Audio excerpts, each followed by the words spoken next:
I'm Doug Keith. Welcome to my studio. Have a look around. I've been an illustrator for a lot of years. I started my own business back in 1983. I've been illustrating books for approximately, I guess, about 12 years.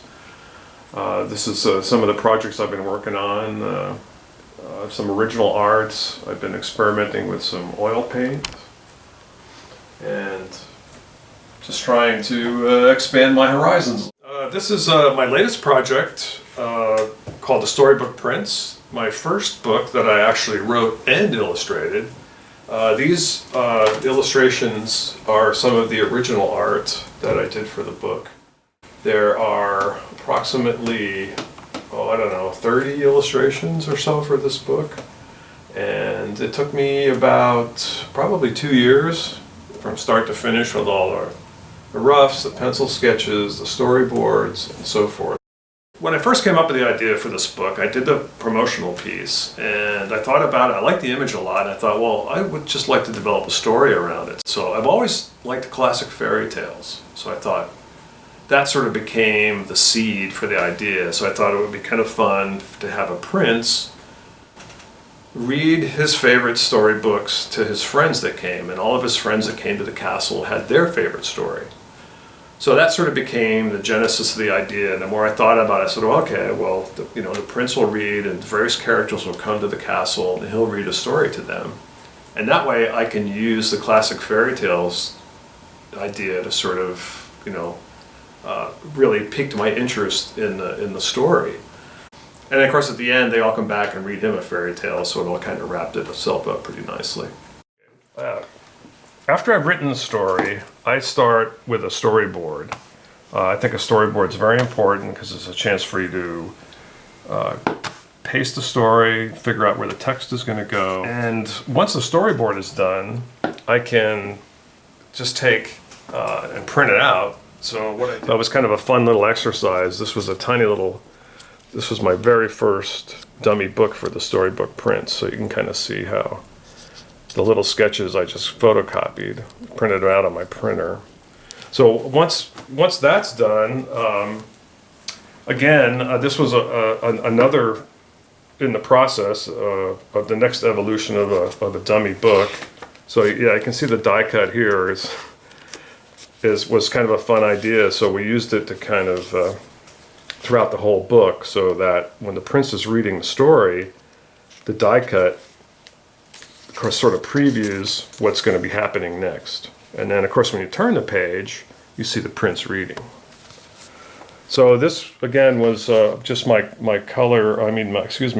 pencil drawings that I had copied, scanned, printed out, and then just put together this fun little dummy book. And again, this is a good way to to test things out, to see how the layout's going to work out. You always have to be careful about using the gutter or the spine of the book so that your image, nothing important gets lost in the fold, things like that. So this is a real critical to do a comprehensive dummy. I think really makes a big difference.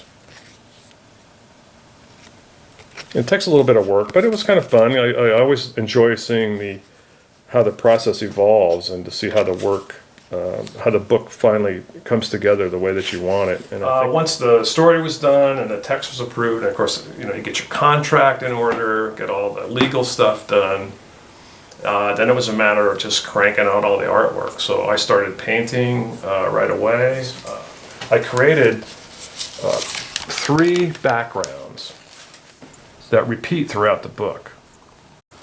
And I put this was an overlay which kind of shows how the characters are overlaid on a particular background. And this was just for myself to show the publisher, the editor, how I thought the book was going to go together. So this gives you a sense of the background and then the placement for each character over a particular background.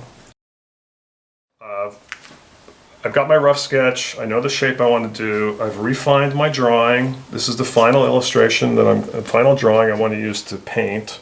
And as I can make a nice tracing, and I can turn it over, and I lightly trace again, because I use a soft pencil, so just trace the line. What I want to do the whole drawing. and I turn it back over, and I tape it on the board, and I can use a burnisher, and then I can just, by pressing down, I'm transferring the pencil line, and I can go back and just, if I want to get a little darker, I can just press a little harder. And I just keep going back and forth enough times till I get the whole drawing on there. Again, I'm using 310 Crescent illustration board, medium weight. I've just gotten used to it, I like it. The paint that I use, these are designer colors, designer gouache. They're basically a watercolor. The differences from watercolor is these are a little more opaque, so you can add lots of layers, and they, of course, they're water soluble, so they're real nice to use. And just, this is typical of one of my palettes. I never clean them because I always find colors I like, and I go back and use the same one. So once I get the illustration traced onto the board, I can just start laying in the color. And since it's watercolor, it's kind of a, you can just keep going back and get your technique going. So once I get to the point where I have all the color that I like and the different values, I use a Prismacolor pencil. That gives me the sort of outline that you see here. So once I get all the color the way I want it, I can use the pencil to go in and just darken these areas and start to just make the image sort of, give it that sort of an outline. And then I can also add shading if I want. This works as a real nice shading element. So I can add some darker values. So it kind of becomes like a two-step process. I use the color, put all the color down first, get all the values the way I want, and then I go back and then I can just add all the detail with the pencil. So this brings out all of the nice dark outlines and the shading and so forth. So you can see the ultimate effect of having the pencil brings all the detail and the scales on the dragon and so forth. And then this represents, some of the shading you can do, which is really nice. The Prismacolor pencil is great because it doesn't smudge very easily. You can put down the values, and unlike a regular leaded pencil, you have to be worried about the smudging, but this works really well. Okay, for you kids out there, since I'm old school and I'm old, there's a technique for stripping the illustration board, which I mentioned earlier. So it's not for the faint-hearted, but it is necessary because if the art needs to be scanned, it needs to be on a more flexible piece of material. So what I like to do is just start the process by just picking up the edge, just get down into the very first layer so you can kind of see that it's starting to come off. Okay, so then you start. And what I like to do, instead of pulling it, because your artwork is on this side, so you don't want to, be pulling it this way. You want to protect the artwork as much as you can. So what I like to do is lay it down, say, on a clean piece of tracing paper, and then I start on the back. So this is the back of the illustration board. And again, I can just pick it up where I started and just start to roll it off.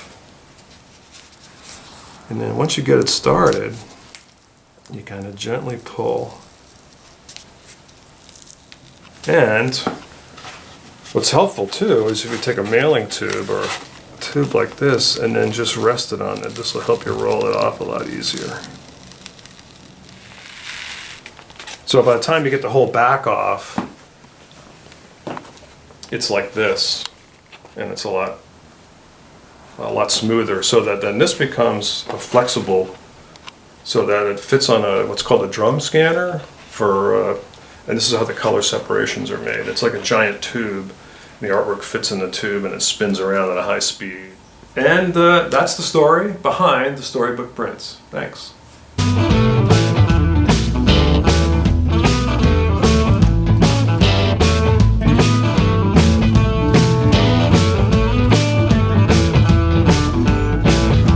Love the way you walk.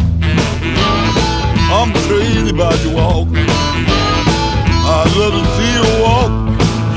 baby, got my eyes on you. I like to see you twist.